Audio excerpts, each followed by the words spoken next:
As Escrituras dizem: dou graças ao meu Deus por tudo que recordo de vós, fazendo sempre com alegria súplicas por todos vós em todas as minhas orações, pela vossa cooperação no Evangelho desde o primeiro dia até aqui, até agora. Estou plenamente certo de que aquele que começou a boa obra em vós há de completá-la até o dia de Cristo Jesus. Aliás, é justo que eu assim pense de todos vós, porque vos trago no coração, seja nas minhas algemas, seja na defesa e confirmação do Evangelho, pois todos sois participantes da graça comigo. Pois minha testemunha é Deus, da saudade que sinto de todos vós, na terna misericórdia de Cristo Jesus. E também faço esta oração: que o vosso amor aumente mais e mais em pleno conhecimento e toda percepção, para aprovardes as coisas excelentes e serdes sinceros e inculpáveis para o dia de Cristo, cheios do fruto de justiça, o qual é mediante Jesus Cristo, para a glória e louvor de Deus. Senhor, em nome de Jesus, que o Senhor nos faça realmente nessa noite receber da tua mão essa dádiva que o nosso irmão, o apóstolo Paulo, rogava ao Senhor em favor dos filipenses, que nós cresçamos em conhecimento e graça do Senhor. Nós sejamos instruídos e que o nosso coração esteja disposto, Senhor, esteja aberto, esteja pronto a receber a instrução que vem dos altos céus e que glorifiquemos ao Senhor através dela e por causa dela, em nome de Jesus. Amém. Irmãos, na última semana nós vimos o apóstolo Paulo estava aqui rendendo graças ao Senhor pela vida dos nossos irmãos de Filipos, pela igreja de Filipos, e nós percebemos aqui, nós vimos aqui que essas ações de graças tinham alguns fundamentos, né? A ação de graça, na verdade, não é um negócio solto no ar. A gente tem certa dificuldade com alguns aspectos da espiritualidade cristã nos nossos dias, porque a tendência que nós temos modernamente é de que conceitos importantes, inclusive da fé cristã, fiquem pairando no ar, como se eles fossem vazios, né? Como se eles não tivessem nenhum conteúdo em si mesmo. Vários aspectos, várias esferas da fé cristã têm sido prejudicadas por causa dessa percepção que às vezes as pessoas têm, né? Acerca delas. Um exemplo que a gente sempre cita aqui é a própria questão da fé, né? Geralmente, quando as pessoas usam essa palavra, se a gente parar para pensar direitinho no contexto em que ele introduziu a expressão, a gente fica assim, mas isso não faz o menor sentido, né? A forma como eles usam o termo fé, né? Então, e isso acontece também com a ação de graças. Na prática, a gente percebe que boa parte dos crentes não tem muita consciência do que vem a ser, né? Uma ação de graças. E o apóstolo Paulo aqui coloca uma série de circunstâncias, de situações e de ocorrências, né? Que para ele serve como fundamento, e não só como fundamento, mas serve como uma espécie de corpo, né? de substância para esse conceito que nós temos aí como ação de graças. Por isso, no versículo de número 3, ele começa dizendo, eu dou graças ao Senhor. E aí ele vai especificando, né, essa sua ação de graças e vai trazendo conteúdo para essa ação de graças, né? Para que isso não fique simplesmente como um jargão, né, cristão. Os crentes têm esse péssimo hábito mesmo. Transformar tudo só numa frase de efeito. Né? E aí quando a gente lê esse trecho aqui, a gente percebe que a ação de graças para o apóstolo Paulo é um negócio sério. Não é? Com conteúdo mesmo, com substância. Não é? E aí nós vimos semana passada que uma das primeiras coisas que a gente pode ver na ação de graças do apóstolo Paulo é a origem dela. Né? Paulo já fala assim, dou graças ao meu Deus por tudo que recordo de vós. Ou seja, a vivência do apóstolo com a igreja era um bom motivo, já era uma boa substância para a ação de graças do apóstolo. Né? Então não era simplesmente dou graças porque sou obrigado, porque a Escritura manda. Não, tem uma fundamentação isso. Não é? Ela tem um ponto de partida. Quando eu me lembro da igreja, eu dou graças ao Senhor. A experiência que eu tive com a igreja me motiva a isso. Não é? Outra coisa que a gente vê é que a ação de graças não deve ser uma coisa esporádica, aqui ou ali. O apóstolo Paulo diz, dou sempre graças ao Senhor, em todas as minhas orações. Não é? Paulo ainda diz mais que ele fazia isso com alegria, não por obrigação, por imposição, como a gente acabou de dizer aqui. Ele fazia isso com alegria. Ele se lembrava da igreja e ele sempre que lembrava da igreja, ele se apresentava diante de Deus em ação de graças pela vida da igreja, e ele fazia isso com a maior alegria, né, no seu coração. Mais do que isso, Paulo fazia isso com intensidade, né, em todas as orações, em todas as circunstâncias, ele fazia isso fervorosamente. E, por fim, vemos que o apóstolo Paulo era um homem realmente motivado, né, a isso, por circunstâncias, como eu disse, que ele viveu com os crentes em Filipos, e aqui no trecho final do texto que a gente leu semana passada, o apóstolo apresenta quais foram, né, algumas dessas circunstâncias, algumas situações que ele vivenciou com os crentes lá e que motivavam essa sua ação de graças, basicamente a cooperação, né, a disposição que os crentes tinham em cooperar com a pregação do Evangelho, e em segundo lugar, a consciência, a certeza que o apóstolo Paulo tinha de que eles eram pessoas que o Senhor Jesus realmente tinha chamado à fé, que o Senhor Jesus realmente tinha chamado, e pessoas nas quais o Senhor tinha dado início a uma obra de transformação que estava em franco andamento, que estava encaminhando. Então, no versículo 6, Paulo diz isso aí, que ele estava plenamente certo, né? Até a gente fez um pequeno ajuste no texto aí, os irmãos devem lembrar, né, Ione? A gente fez um pequeno ajuste, a gente colocou um gerúndio aí, né, nesse verbo inicial.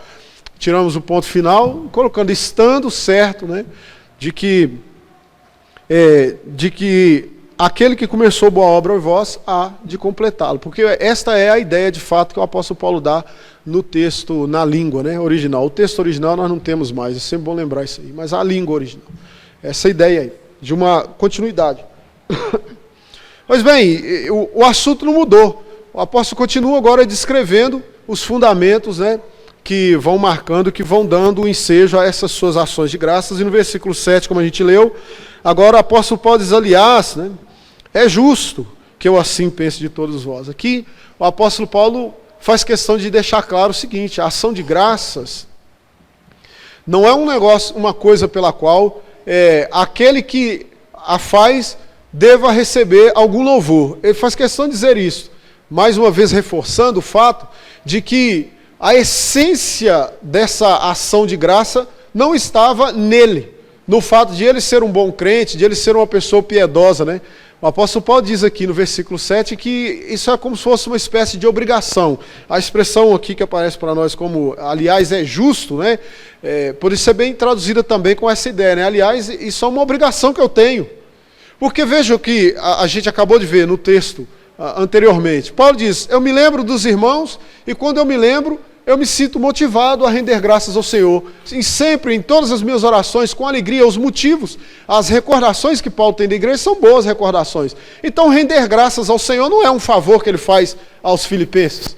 Render graças ao Senhor não é uma gentileza, é um dever, é uma obrigação, e ele diz isto. Né? Então, o apóstolo Paulo, aliás, né, é como se assim, inclusive, vale a pena lembrar aí, né, que isso é um ato de justiça. É uma compensação necessária. Porque se a igreja é assim, uma igreja tão boa, uma igreja tão abençoadora e abençoada, é justo que renda graças ao Senhor. Né? É justo que assim pense de todos vós. Né? Essa expressão aqui dá esta ideia de que a ação de graça é um ato de justiça. Porque vos trago no coração, seja nas minhas algemas, seja na defesa e confirmação do Evangelho. Pois todos sois participantes comigo, né? Participantes da graça comigo. Então é um ato de justiça. E quando o apóstolo Paulo diz isso, inclusive, ele faz lembrar, né, aos crentes de Filipos, de certa forma, que as ações de graças também revelam muito do caráter cristão do indivíduo. O apóstolo Paulo, em outras palavras, está dizendo assim, eu estou percebendo o que está acontecendo e eu estou respondendo àquilo que eu estou percebendo, aquilo que eu estou vendo.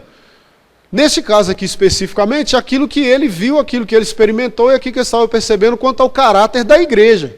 Mas no dia a dia existe uma série de outras circunstâncias da vida que se o sujeito estiver atento, se ele realmente estiver antenado, ele vai perceber que várias dessas circunstâncias são bons motivos para que o sujeito renda graças ao Senhor. E ele vai se ver na mesma situação do apóstolo Paulo. Basta fazer uma leitura fidedigna das circunstâncias da vida que o indivíduo vai perceber que render graças deixa de ser um ato de piedade, pura e simplesmente, é também, mas deixa de ser pura e simplesmente um ato de piedade e passa a ser um ato, uma obrigação, não é, do crente. Então, muitas vezes, nós poderíamos dizer, então, nesse sentido, que a falta ou a escassez de ação de graças talvez seja um bom sintoma de que possivelmente os crentes estão com uma percepção acerca da natureza, do caráter, da ação de Deus e da bondade de Deus, uma percepção no mínimo problemática, defeituosa. Então, isso aqui o apóstolo Paulo já deixa claro. Ele continua dizendo aqui, que além de ser uma questão de justiça, diz no versículo 8, o seguinte: pois minha testemunha é Deus da saudade que tenho de todos vós, na terna misericórdia de Cristo Jesus. Aqui é aquele tipo de texto, né, que o tradutor fica perdido, né, porque não existe saudade, né, em nenhuma outra língua, inclusive não existe no grego também, né. Eu faço ideia do malabarismo que eles devem ter feito para poder chegar a isso aqui, né. Eles exprimem a ideia, mas a palavra não existe, não. Só existe em língua portuguesa, não é isso, Kitite? Esse termo aqui, né. E talvez nesse caso aqui seja um caso absolutamente excepcional, em que o tradutor foi favorecido por uma expressão que tem no idioma dele que não tinha no outro, né? Porque em grego ele teve que fazer aqui uma grande locução para poder exprimir a ideia, né? E aqui aconteceu o contrário, nós temos uma única palavra que dá a ideia com perfeição, e eles não. Basicamente, aqui o apóstolo Paulo está suscitando mais um caráter da igreja de Filipos, e como eu disse, algo que é percebido por alguém que está antenado, que está conectado de fato com a igreja, né? E ele demonstra isso aqui, a sua íntima conexão com a igreja de Filipos, né? Várias vezes ele repete isso. Nesse trecho que a gente leu até aqui, Paulo já falou disso umas 3 vezes ou mais, né, do quanto os crentes de Filipos estavam ainda conectados a ele em seu ministério, apesar de ele não estar mais fisicamente presente na igreja. Na verdade, Paulo ficou muito pouco tempo em Filipos, né, pregando o evangelho lá. Foi perseguido terrivelmente e teve que sair de lá. A gente conhece a história a partir da leitura de Atos 16. Né? Atos 16 é o ministério de Paulo na cidade de Filipos. Depois você vai reler lá na sua casa direitinho, tá bom? Então, no versículo 8, então, o apóstolo Paulo diz aqui que as ações de graças que ele dava ao Senhor, e essa alegria que ele trazia no coração quando se lembrava dessa igreja, mais uma vez, tem uma origem na própria igreja, no caráter da própria igreja. Nesse caso aqui, no versículo 8, Paulo diz que, entre outras coisas, essa é uma igreja que, em linhas gerais, era uma igreja saudosa. A gente não usa muito essa expressão, né? A não ser quando a gente vai falar dos defuntos que a gente gostava deles, né? A gente fala o saudoso fulano de tal, né? Aí a gente geralmente é usado nesse sentido, para falar de alguém que já morreu, né? Então, mas basicamente é isso aqui que o apóstolo Paulo está falando, né? Os crentes de Filipos estavam todos lá, estavam vivos, a igreja estava lá, mas o apóstolo, ao longo do seu ministério, mesmo de longe, todas as vezes que ele se lembrava, ele se sentia motivado e ele sentia saudade daquele lugar.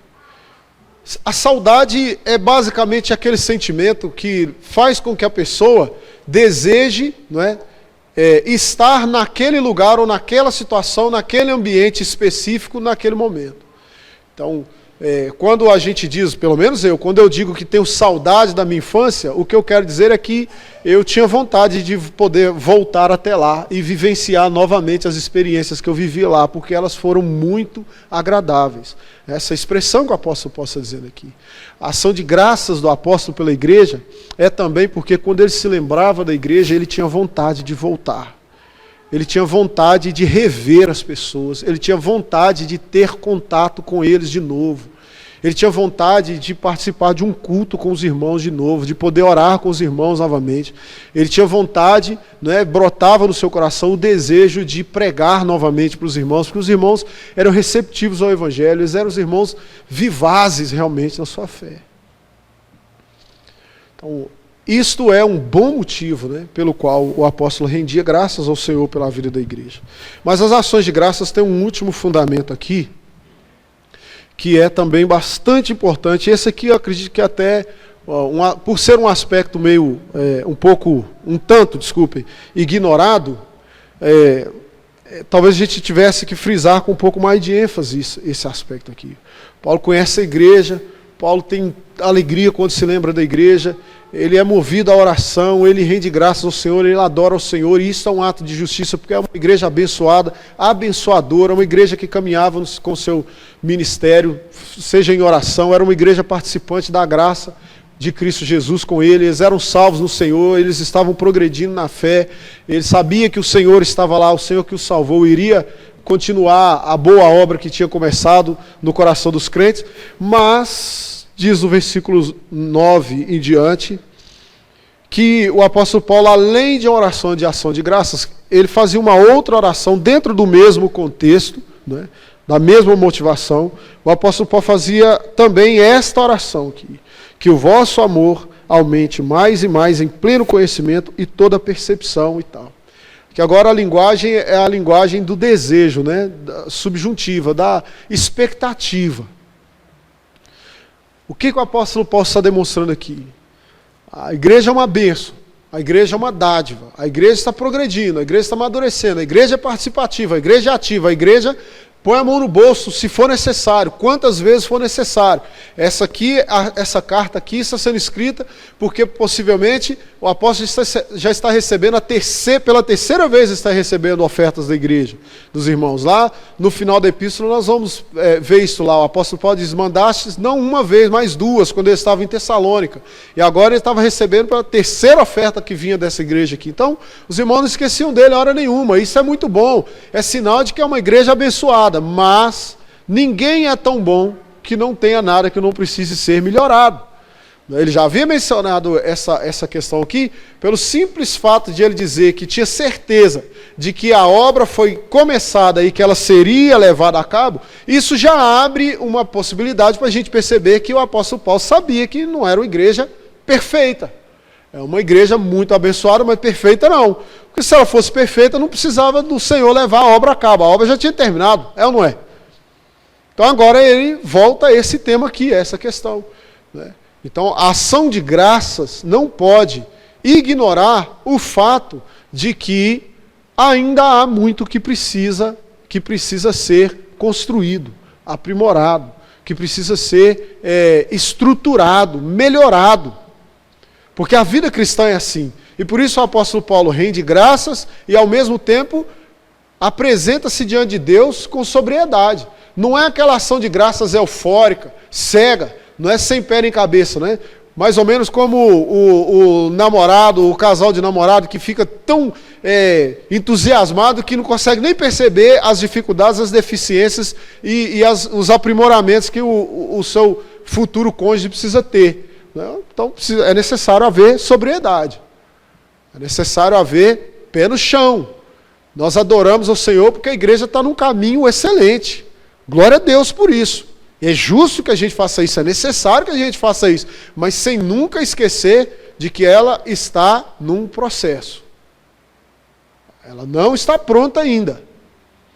E ter essa consciência vai te levar a adorar ao Senhor, glorificar a Deus por tudo que Ele vem fazendo na vida da igreja, que é bom demais, e ao mesmo tempo, você nesse mesmo ímpeto, nessa mesma oração, você já se lembra, Senhor, né, como o apóstolo Paulo diz aqui, que a oração dele era que o vosso amor, né, que o amor dos irmãos de Filipos, aumente mais e mais em pleno conhecimento e toda percepção. Não é? Então, o Senhor salva um crente, a gente fica todo feliz. A salvação é bênção demais. Mas e aí? O crente está pronto? Não. Conversão é o primeiro passo. Agora nós precisamos discipular esse irmão. Agora nós precisamos instruí-lo. Agora nós precisamos dar a ele uma boa teologia. Porque senão daqui a pouco ele era um bom crente, ele vira um crente terrível. não é? E muitas vezes ele nem percebe, né? Que ele não é um bom crente, mas que ele não consegue distinguir as coisas. Então vamos dar uma boa teologia para ele. O apóstolo Paulo está orando a Deus para que a igreja se mantenha saudável, para que a igreja continue progredindo neste caminho aqui, não é?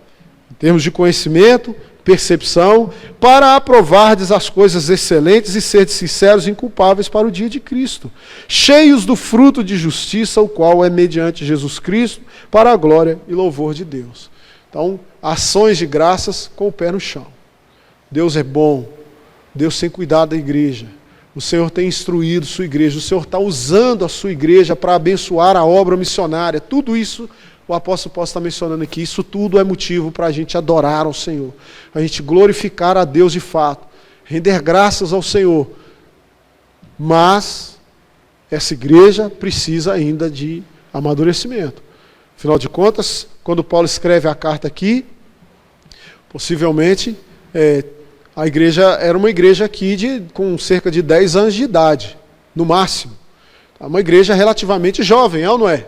Jardim Laguna tem 38, e para muitas coisas aí parece que foi fundada semana passada. Então isso acontece, né? São muitos aspectos teológicos. Então a gente precisa fazer o quê? Agradece a Deus, a igreja tem muita coisa boa, né? É uma igreja amorosa, carinhosa, os irmãos aí se gostam. Louvado seja Deus por isso, a gente tem um bom convívio na medida do possível. Louvado seja Deus por isso também, não é? Mas isso não exclui o fato de que nós estamos no caminho, nós estamos em processo, nós estamos crescendo ainda, nós não alcançamos o ponto máximo que a gente tinha que chegar. E aquele que, o apóstolo Paulo inclusive diz isso, aquele que considera que já aprendeu tudo, não aprendeu como devia ainda. Isso é um pressuposto da vida cristã, da caminhada cristã. Se você está aqui, nesse mundo, é porque a obra do Senhor Jesus não terminou na sua vida ainda, Ele está fazendo. Você precisa ter disposição, tem que estar de coração aberto, entender isso, acolher isso, em paz no seu coração. Paulo assume isso. É uma igreja abençoada, mas é uma igreja jovem. Tem muito que aprender ainda. É uma igreja pela qual nós rendemos graças com alegria, é uma igreja que dá saudade, dá vontade de voltar, mas é uma igreja que precisa crescer. É uma igreja que precisa amadurecer. E eu tenho que orar por ela, porque se eu ficar orando só rendendo graça, o outro lado, daqui a pouco eu não tenho mais motivo para dar graças ao Senhor, é só para lamentar.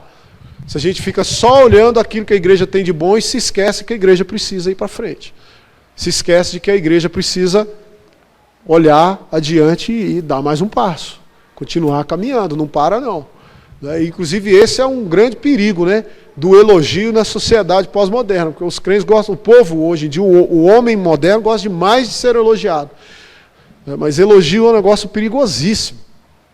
Perigosíssimo, ele deve ser dado em doses homeopáticas. Porque se for exagerado demais, acaba estragando o sujeito. Assim como qualquer remédio, se a dose for demais, ao invés do sujeito sarar, ele morre. Então isso acontece. Paulo sabia disso aqui. Então ele veio acelerado, glória a Deus, louvado seja Deus, que alegria pela igreja, Senhor, que igreja abençoada, essa igreja participativa, essa igreja envolvida, igreja missionária, igreja isso, igreja aquilo outro, mas igreja que precisa crescer, Senhor. Igreja que precisa amadurecer, Senhor. Igreja que precisa de conhecimento ainda, Senhor. Igreja que precisa se preparar para dar mais frutos ainda. Veja, é uma igreja frutuosa, Paulo já assumiu isso aqui. Mas na sua oração ele diz que eles sejam cheios de fruto de justiça. Eles já não estavam dando frutos? A oferta que eles mandaram para o apóstolo não é um fruto de justiça? Pois bem, mas que eles sejam mais ainda. Porque há espaço para mais. Por que não falar sobre isso com Deus? Por que ignorar o fato de que a igreja pode sim oferecer mais para o reino de Deus? E que ela pode sim ser preparada para oferecer mais para o reino de Deus? Então é sempre necessário fazer menção disso. Não é? É claro que essa é uma questão muito delicada, a gente entende. Né? Infelizmente, a gente sabe que há sempre aqueles crentes, aqui mesmo nessa carta Paulo vai mencionar, né? 2 crentes que estavam precisando urgentemente amadurecer. Não é? Lá no final da carta ele vai mencionar, nós vamos chegar lá, você vai ver isso. Sempre tem essa questão da igreja. A igreja sempre tem deficiências, tá? E, infelizmente, assim como tem aqueles que não sabem muito bem receber elogios, mais ainda há aqueles que não sabem receber, né, críticas, né, mesmo que elas sejam construtivas, não sabem receber de jeito nenhum. Né, e aí acabam ficando chateados, né, ficam incomodados. Que não seja esse o nosso caso, em nome de Jesus. Né, que nós saibamos olhar para a igreja do Jardim Laguna e ver as qualidades que ela tem, que são muitas, glorificar a Deus por isso, porque é o nosso dever, porque se ela tem alguma qualidade, isso não é nosso, irmãos, é obra de Deus. É obra do Espírito Santo de Deus em nós. Não é? É Deus colocando isso na vida de cada crente. Mas ao mesmo tempo, que a gente glorifica a Deus com alegria, que a gente rende graças ao Senhor com exultação, constantemente. Todo dia tem uma coisa boa para a gente lembrar. Não é? Hoje mesmo nós já mencionamos uma aqui, é um motivo para render graças ao Senhor, é ou não é? A gente tem que fazer isso. Né? A gente tem outros bons motivos para adorar a Jesus aí.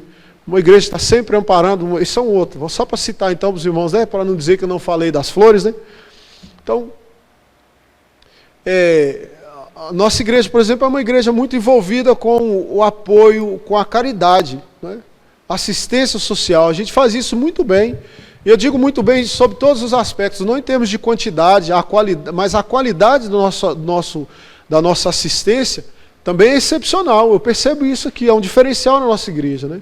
A gente consegue fazer e consegue controlar o ímpeto pecaminoso de sair divulgando para todo mundo ficar sabendo. Então isso é bom demais, bênção, louvado seja Deus. Aqui no banco da igreja agora tem um monte de irmãos que já participaram de vários, né, rompantes, né, de assistência que a gente fez esse ano aí, e há outros que nem ficaram sabendo. Louvado seja Deus, porque a mão direita fez, a esquerda não precisa ficar sabendo. Esse é o princípio, né? Isso é sinal de que é uma igreja saudável sob esse aspecto. Louvado seja o Senhor. Nós rendemos graças a Deus por isso.